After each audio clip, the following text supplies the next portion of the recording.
아침 신문에 보면 새누리당 수도권 의원들이 드디어 올게 오고 있다. 야권 연대 때는 수도권 필패다. 이렇게 이야기를 하는 이 내용들이 나오고 있습니다. 자, 이러면 필패를 안 당하게 공천개혁을 해서 국민들이 공감하는 그야말로 새로운 인물들이 되면 되는데요. 지난번에 대표가 나서서 사회생부 파문을 불러일으키더니만 이번에는 내부에 여론조사 내용이 유출됐습니다. 그러니까 당에서 여의도 연구소에서 공천과 관련해서 어떤 이 각종 근거 자료를 삼으려고 한마디로 당에서 공식적으로 뭐 알려지진 않았으니까 비공식적이라고 해야 되겠죠. 당에서 공천을 위해서 비공식적으로 했던 여론조사 자료가 밖으로 나와가지고 SNS에 돌아다니고 있습니다. 그 내용은 다수 지역에서 전현직 의원이 압도적으로 우세하다. 그래서 정치 신인이 거세게 반발하는데요. 이한구 위원장은 공천관리위원회와 관계가 없다 이러고, 이번에는 이제 김무성 대표가 또 어떻게 이런 게 나도나 하고 격려했답니다. 자, 이 말을 좀 쉽게 해석을 하자면 이번에 했던 ARS 사전 여론조사가 실제로 뭐 당에서도 여의도 연구소에서 직접 당의 지시로 했다 이렇게 이야기를 하고 있습니다. 그럼 뭐라고 이번 이 여론조사를 했느냐? 경선에 나갈 후보자를 압축하고 현역 의원 컷오프 등을 결정하기 위한 자료로 쓰였다는 겁니다. 자, 쉽게 말하자면 서울 영등포 갑에 새누리당의 이 예비 후보가 6명인데 6명을 다 여론조사를 하게 되면 이 여론이 분산이 되고 정확하게 누가 이 경쟁력이 있는지 알기 어려우니까 한 3명으로 뭐 2자릿수 이상 나오는 사람 한 3명으로 압축하자. 그래서 3명만 하자.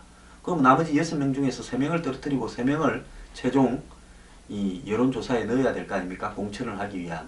그래서 잘라내기 위한 여론조사.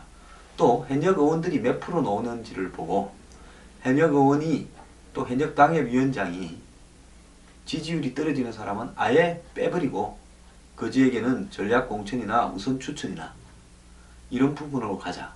이걸 하기 위해서 한 여론조사인데 다수 지역에서 전현직 의원들이 굉장히 앞서가는 걸로 나와서 이제 그 결과를 보면 정치 신인들이 이거 뭐 하나만한 여론조사 아니냐. 다 지금까지 문제가 되어왔던 유령 당원이나 유령 번호가 있기 때문에 우리가 잘 나올 수가 없는 거다 하는 겁니다.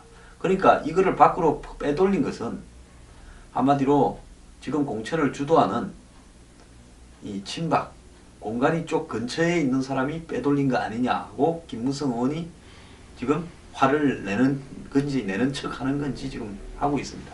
그럼 왜 화를 내는 거냐?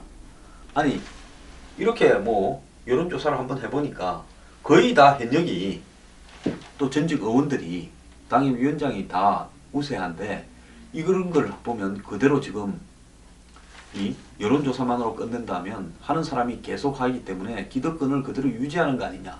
이러니까 물갈이를 해야 된다. 이렇게 여론을 불러일으키려고 이걸 유출한 거 아니냐. 즉 그만큼 여론조사의 토대가 되는 샘플들이 왜곡되어 있고 또 기득권 의원들이 자극을 많이 해놨다. 자, 이러니까 인위적으로 물갈이하지 않고는 방법이 없다. 여론조사 해봤자 하는 사람 다 될 거다. 이런 여론을 불러일으키고 또 예비 후보들의 반발을 유도하기 위해서 고의적으로 흘렸다. 그것은 결국 이한구 공관위원장이나 친박이 노리는 바와 일치하다. 이런 부분으로 김무성 대표가 격노했다고 해석되는 겁니다. 요즘 이 정치판에 돌아가는 이 내용을 세심하게 안 바라보면 왜 이러는지 이게 뭔 의미가 있는지 일반 생업이 바쁜 국민들은 잘 모를 때가 있습니다. 근데 모르는 게 정상이고요. 이런 거를 탁 보고 제목만 봐도 뭔 말인지 알면 그분은 내가 정치에 지나치게 빠져 있구나. 그래서 아마 내가 좀 비정상이다. 이렇게 생각하는 게 저는 옳다고 봅니다. 이 정치가요, 워낙 솔직히 말하면 저열하기 때문에 이런 거 다 할 필요가 없습니다. 그냥 가끔 제 방송이나 보고 그렇구나 하면 되는 겁니다. 자, 쓰나미가 몰려오고 있는데 야권 통합에 새누리당은 이러고 앉았습니다. 자, 이한구 공관위원장한테 여론조사해서 어쩌고 저쩌고 쉽지 않습니다. 자, 유령당원 유령번호 조사해보니까 엄청 나왔다. 96% 나왔다. 어제 안 그랬습니까? 자, 그러면 어떤 사람 배제해야 되느냐? 자, 장관 청문회 할 때 단골로 등장하는 메뉴와 관계 있는 사람은 배제하겠다. 이렇게 말하면요. 1차로 이제 유령당원 이런 부분에 현저하면 뭐 100% 국민 경선으로 한다. 이렇게 이한구 공관위원장이 이야기했습니다. 자, 그거는 이제 한숨 들었지 않습니까? 국민 30, 당원 30, 국민 70에서 100%로 가는 명분은 생겼습니다. 자, 그러면 유령 당원을 조작한 사람도 잡아서 처리해야 되는데요. 제가 볼 때 그럴 생각이 없는 것 같아요.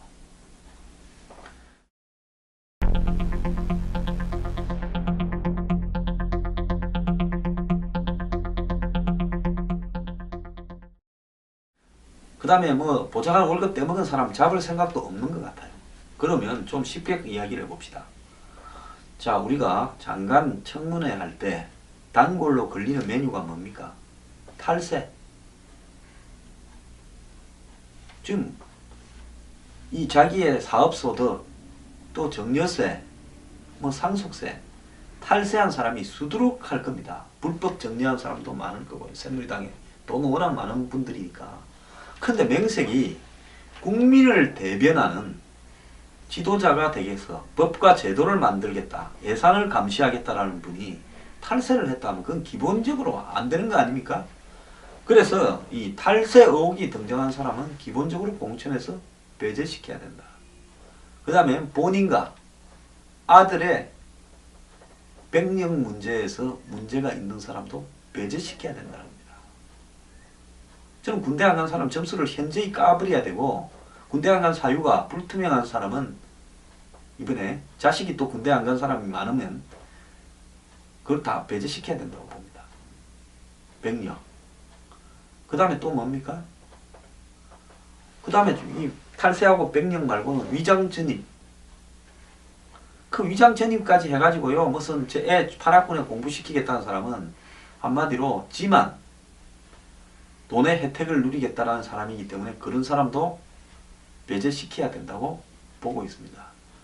그 다음에 부동산 투기, 부동산 내역을 다 받아가지고요, 정말 공직자 했고 뭐 이런 사람들이, 장군 했고 뭐 이런 사람들이 여기저기에 땅 많이 갖고 있으면 그 사람은 부동산 업자로 살지 이 국회에 와서는 안 되는 겁니다. 그래서 그런 사람도 배제시켜야 된다고 봅니다. 그 다음에요, 또 뭡니까? 한마디로 뇌물수수에 관련되어서 의혹이 등장했던 사람들, 저 기성 국회의원들 중에서 입법 로비에 관련되어서 뭐 어떤 협회나 단체로부터 돈을 받고 입법 로비를 해준 의혹이 자관 받았는데 법원은 처벌을 안 했습니다. 관행이라고. 그렇지만 그 로비를 한 사람이 처벌된 사건이, 돈을 준 사람이 처벌된 사건이 한두 건이 아닙니다. 그러면 그런 입법 로비에 의해서 사실상 기부금을 받은 사람은 이건 목을 쳐야 됩니다. 그 다음에요, 출판 기념회 자주 한 사람, 출판 기념회 하고 거기서 들어온 돈 어디 썼는지, 후원금 받은 거 어디 썼는지 내역을 제시하라 해가지고 그 중에서 돈 많이 그다가 쓴 내역이 불투명한 사람 날려야 됩니다. 그 다음에 새누리당 보좌관 비서관한테요, 전부 월급 떼인 거 있으면 내놔라.